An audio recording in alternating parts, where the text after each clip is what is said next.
Ele nasceu em Goiânia, mas começou a carreira aos 13 anos, quando morava em Belo Horizonte. É compositor, cantor, arranjador, produtor e diretor. Músico reconhecido em todo o país. Apesar desta carreira nacional, nunca perdeu a ligação com o Goiás. E de passagem aqui por Goiânia, aceitou o nosso convite e está aqui no TBC Memória para contar um pouco de sua carreira. Ele é Dimerval Felipe da Silva, ou simplesmente Bororó.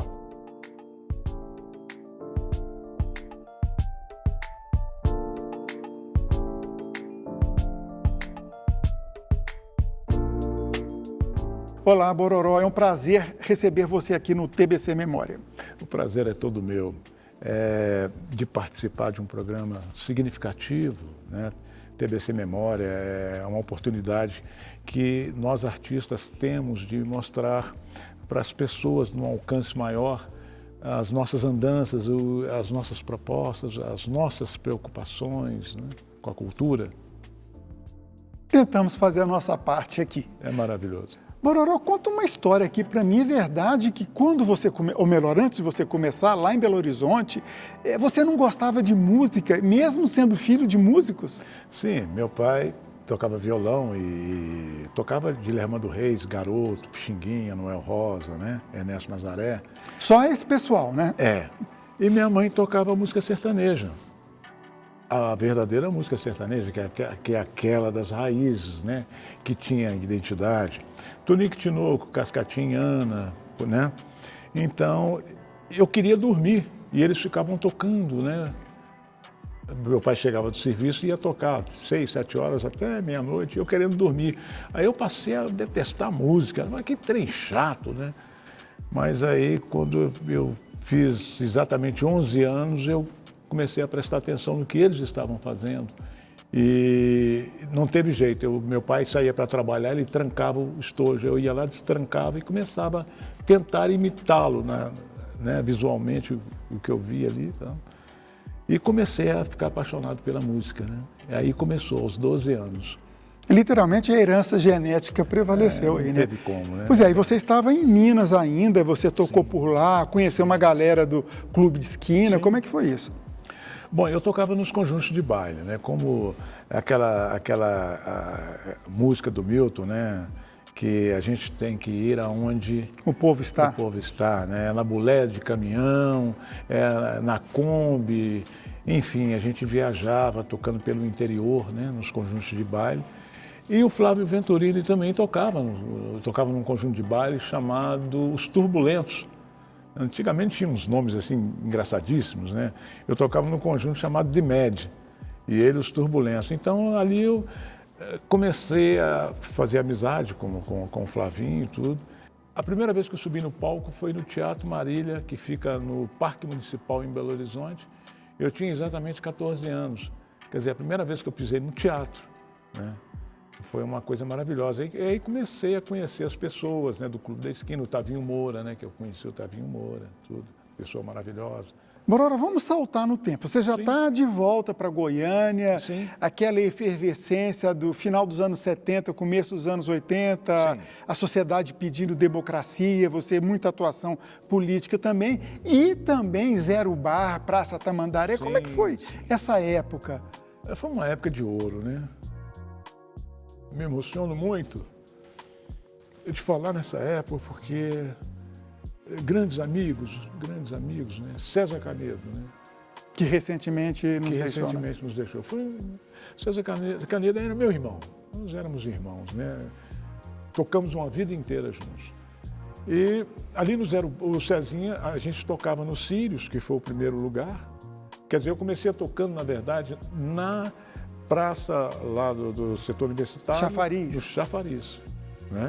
Depois eu fui para o Zero Bar, aliás, para o Sírios, que tinha um jacaré lá na parede.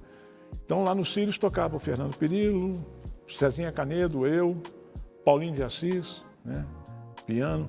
Era um momento muito mágico, né? Muito mágico. O repertório era Jobim, Edu Lobo.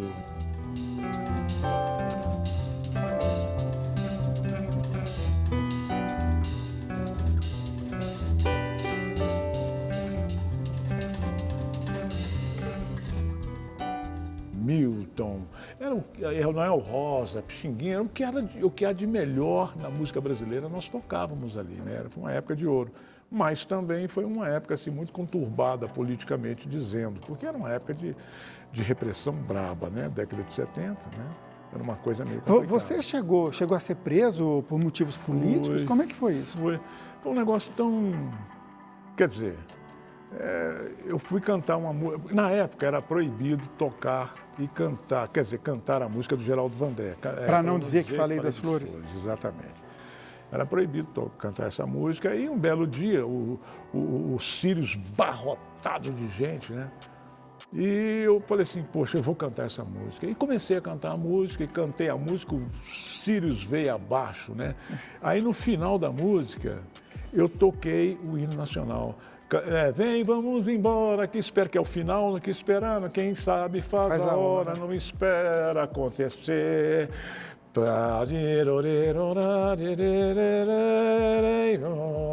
E o trem veio abaixo. Aí Agora quem ficou emocionado fui eu. Era lindo, né? Isso aqui era uma época que era necessário. Sim. Aí eu fui para casa, estava eu lá, 6 horas da manhã, com a minha esposa, e com sogra e 2 filhas. Aí parou um carro preto lá na frente, né? Polícia Federal, né? Aí a Polícia Federal me pegou, me levou. Era no setor universitário, a Polícia Federal. Eu fiquei lá uns dois dias, né? Quem foi lá, dos meus grandes amigos, quem foi lá foi o Itamar Correia, juntamente com o pai dele, porque o pai dele conhecia um general não sei de onde, não sei o quê. Mas se isso não acontece, eu não estaria aqui nesse momento. Foi sério então, né? Muito sério. Levei umas belas pancadas. Eu falo belas pancadas, mas eu sou muito bem resolvido com isso, né? E a democracia venceu, né? Venceu a democracia e nós estamos num momento crucial.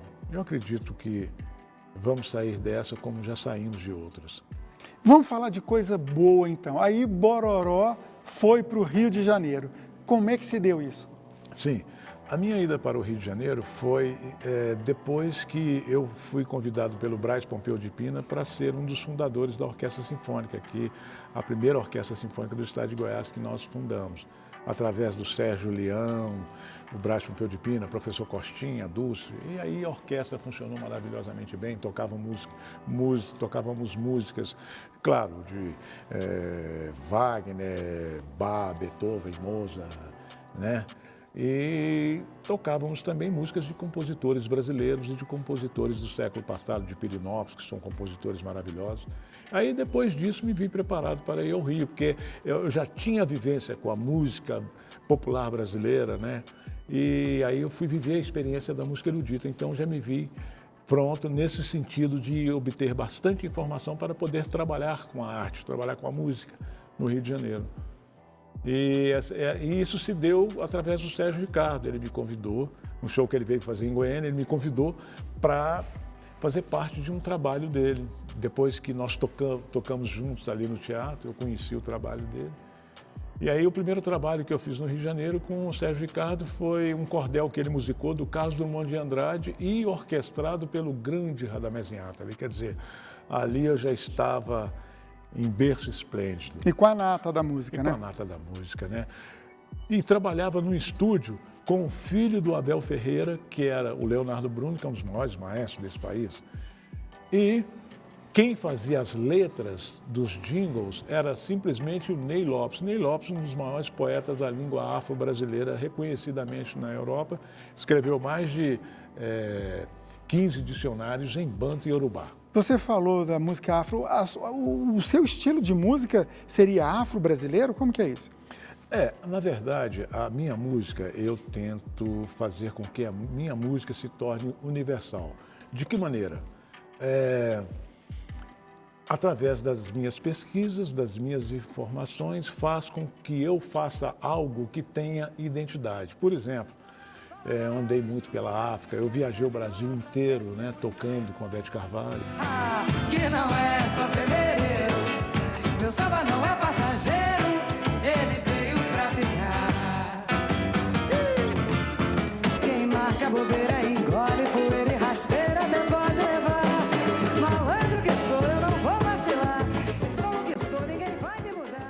Você viajou com o Darcy Ribeiro e Sim, o Sérgio Ricardo? sim. Como é que foi isso? Foi um projeto do José Aparecido. José Aparecido, na época, ele era embaixador do Brasil em Lisboa, em Portugal. Então, a convite dele, nós fomos fazer uns shows pela África, né? Angola, Guiné-Bissau, São Tomé, Príncipe, Cabo Verde. Lusofonia, né? Lusofonia, exatamente. O grande projeto do Darcy Ribeiro se chamava Lusofonia, que era a união dos povos de origem, de língua de origem portuguesa e tal. Então fizemos ali shows onde a música interagia com a questão social. Cantávamos, o Darcy falava sobre a questão indígena, sobre as questões quilombolas. Então a gente foi um momento assim muito mágico, né? Muito mágico que fez com que eu enxergasse o Brasil por um outro prisma. Interessante que eu chego na África, quando eu cheguei à África, eu enxergava o Brasil e quando eu chego no Brasil, eu enxergo a África. Entendo.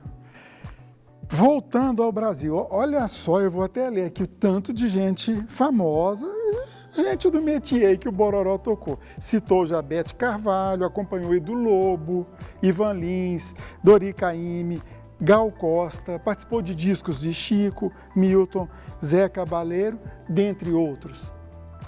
Esqueci de alguém? Esqueci, né? Tem gente demais. Isso eu estou falando só de gente famosa, né, que está aí. É uma coisa assim muito satisfatório, é o sonho, né? Eu tinha esse sonho. Eu ficava em Goiânia, lá na casa do Fernando Pirillo, às vezes, a gente ficava escutando música e a partir do momento que eu colocava o disco ali, por exemplo, do Edu Lobo ou do Milton, eu colocava, na época era vinil, eu ficava ouvindo, eu ficava olhando o disco do Milton ou qualquer um que eu colocasse, ficava olhando, eu fechava os olhos e me imaginava tocando com essas pessoas. Eu sonhava em tocar com essas pessoas. E deu certo. E deu certo, deu certo. Eu trabalhei muito para isso. Eu trabalhei durante anos, eu venho trabalhando desde a idade de 12 anos com a música. Eu tenho plena certeza de que a música, que é um dos segmentos da arte, a educação, vamos dizer, a educação e a cultura é o maior alicerce para o ser humano. Você falou da sua carreira desde os 12 anos. Eu tenho anotados aqui. Você tem uma sala lá na EMAC, que é a Escola de Música da UFG, que leva seu nome. Sim. E você também já recebeu uma premiação da ONU, dentre outros prêmios, né? Seu trabalho é reconhecido? Olha, o meu trabalho ele é reconhecido, né? Os amigos têm um carinho muito grande comigo, o meio artístico tem um carinho muito grande comigo, tem aquelas pessoas sensíveis à arte, que gostam da arte. Então essas pessoas estão de bem comigo, eu estou de bem com elas. O que importa para mim é mostrar o trabalho. Se as pessoas têm acesso, conseguem ter acesso, a gente luta para que isso aconteça da melhor maneira. Isso é muito gratificante, né? Bororó, parabéns pelo seu trabalho, foi um prazer conversar com você aqui. Muito obrigado mais uma vez. Eu que agradeço. Um beijo para todos, com muito carinho. TBC Memória, ajudando a preservar a história de Goiás. E aí a Graciana, cabocada, Serra da Contenda, mandou a Dedé da Dona Alda levar as mulher pra banhar nas caldas de água quente e azul e prepara os cantos enquanto o capuço na beira do fogão aguarda a sopa pra comer com